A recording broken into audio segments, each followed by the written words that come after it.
Andy had just stepped out of the hospital when she saw a young mother crying with her baby in her arms. Her sobs were so loud, everyone around stopped to stare. Something inside Andy told her to stop, and that single decision would change both their lives forever. This is African Folktales with Nsinem. Listen closely to this shocking story.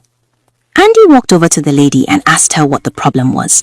"I might be able to help you, or I might know people who can," Andy said. The young lady nodded, and together they got into Andy's car. What the lady said shocked Andy to her bones. She told Andy that she had been married for 5 years and already had 6 children. Andy felt shock, anger, and pity for the young lady all at the same time. She kept talking, telling Andy how the husband would sleep with her every night and would not take no for an answer. After delivery, he would only give her 7 days before getting intimate with her again. The lady said she was an orphan and had nowhere to go. Apart from this problem, the young woman said her husband treated her well. The lady went on to say that the doctors have warned her that if she doesn't stop, she might end her own life. Andy asked the young woman if she had thought of getting contraceptives or asking her husband to get one as well. The lady said her husband had refused to use any contraceptives and had forbidden her from doing so. Andy let her calm down because sharing her experience had made the young lady cry. After she was done, Andy said one thing to her: "I want you to listen to my own experience."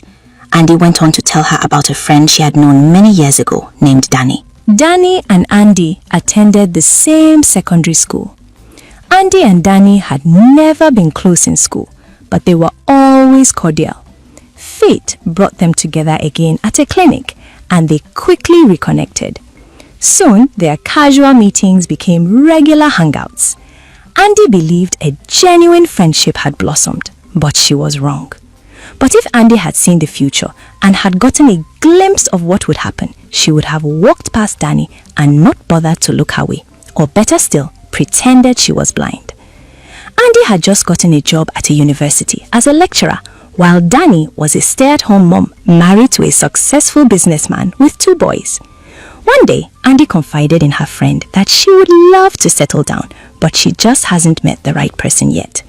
Danny encouraged her friend, telling her the right person would soon come along. But days after, Danny called Andy and told her she wanted to introduce her to someone. They all met at a bar. Immediately Andy set her eyes on him, she was immediately infatuated. The young man could only be described as gorgeous. Danny introduced him as Steve Ike. Danny said Steve was her bestie, and she thought she should connect both of them since they were both really good people and she felt they would be a good fit. Andy and Steve started dating, and true to what Danny said, she and Steve were a perfect fit. After 3 months of dating, they could complete each other's sentences. The only problem she had was that Steve and Danny were really close. Scratch that, too close. They could be on a good date and Danny would call and Steve would end the date and run to her side. At first, Andy found it cute, but slowly it became very intolerable.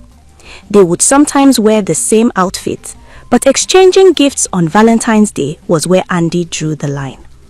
If your boyfriend's female bestie wears matching outfits with him, are you staying or leaving the relationship? Let me know your thoughts in the comments.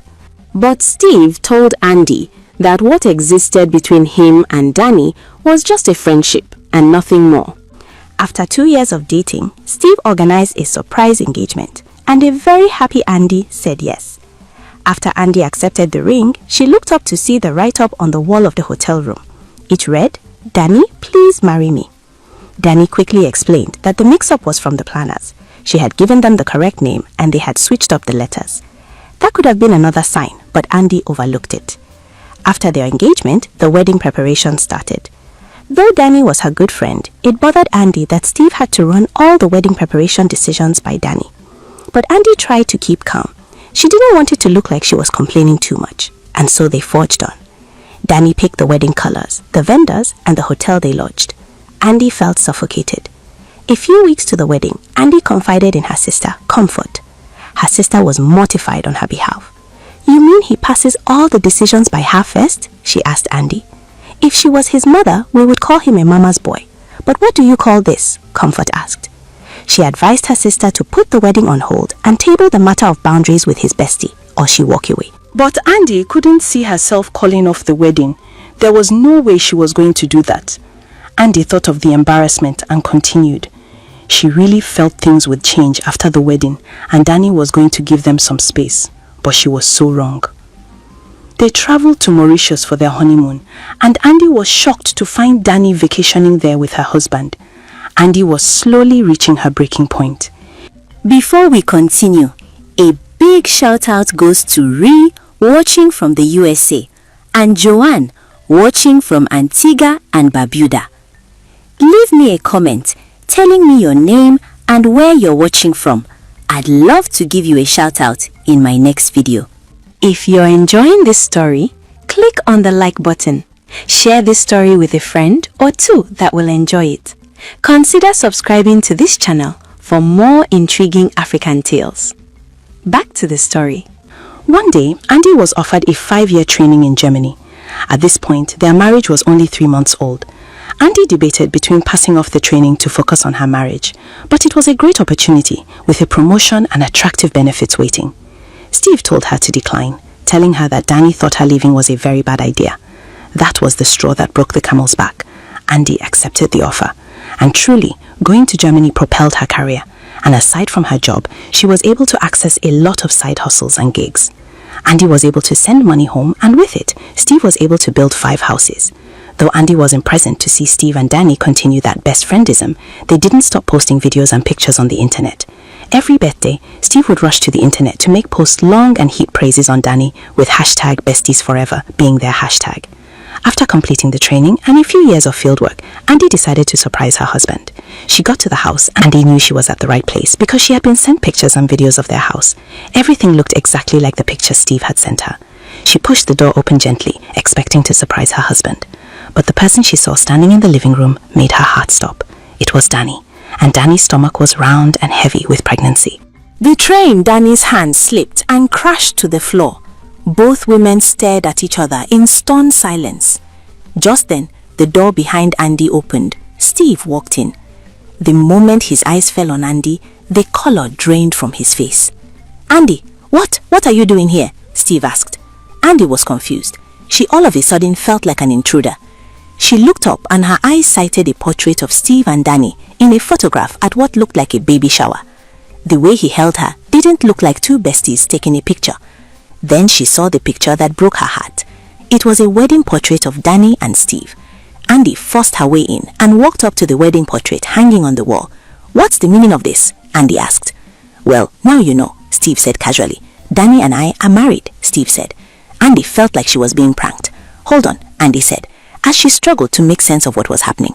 "Danny is married with 2 boys, so how can I leave and come back and find her married to you and pregnant too?" Andy said.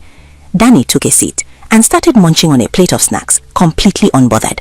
"Andy, we found out we love each other deeply and wanted to spend our life together as man and wife," Steve said. Andy suddenly felt like she was going to pass out.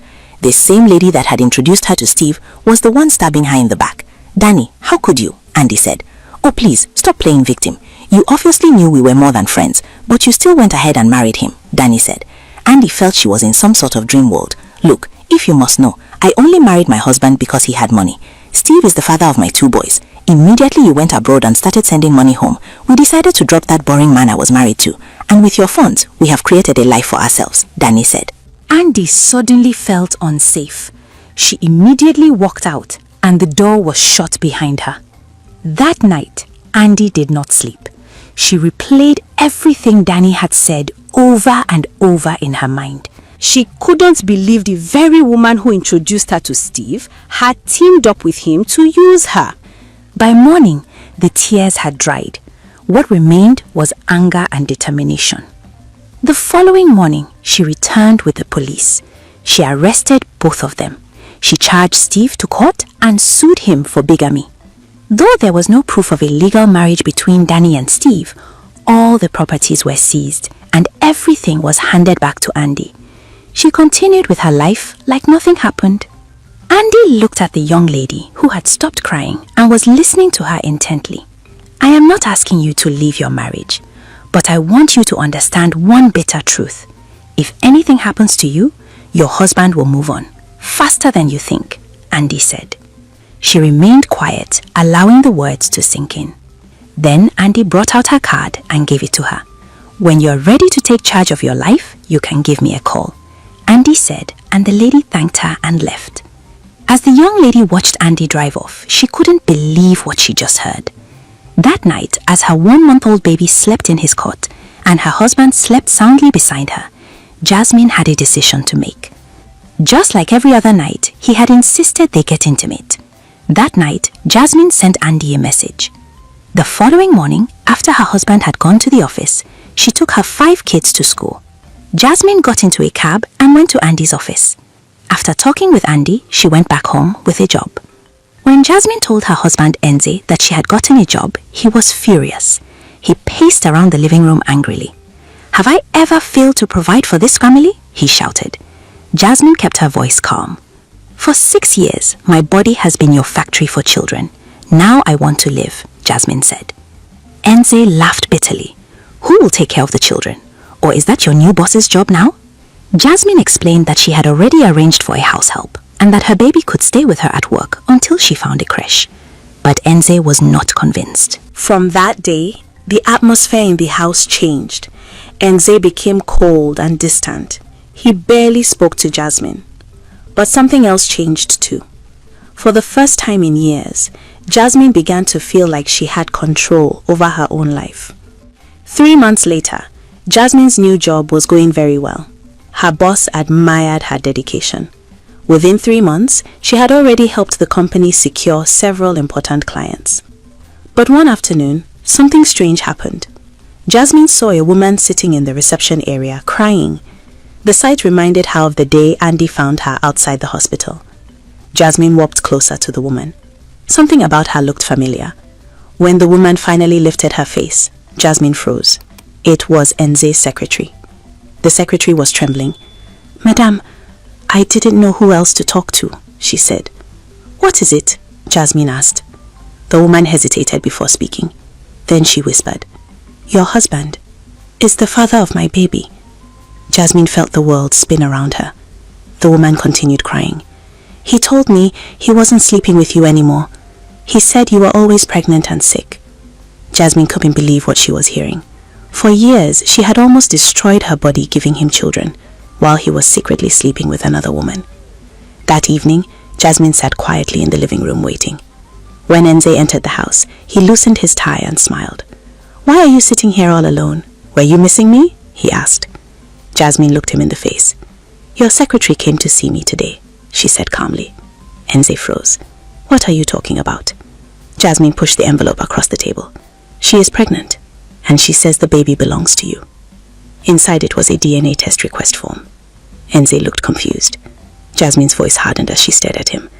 "I used to think my body was your factory, Enze, but it turns out I was just the only one who didn't know you had a branch office," Jasmine said as she kept staring at him. For the first time since their marriage began, Enze had no words. Jasmine looked at the house where she had spent 6 years giving birth and sacrificing her health.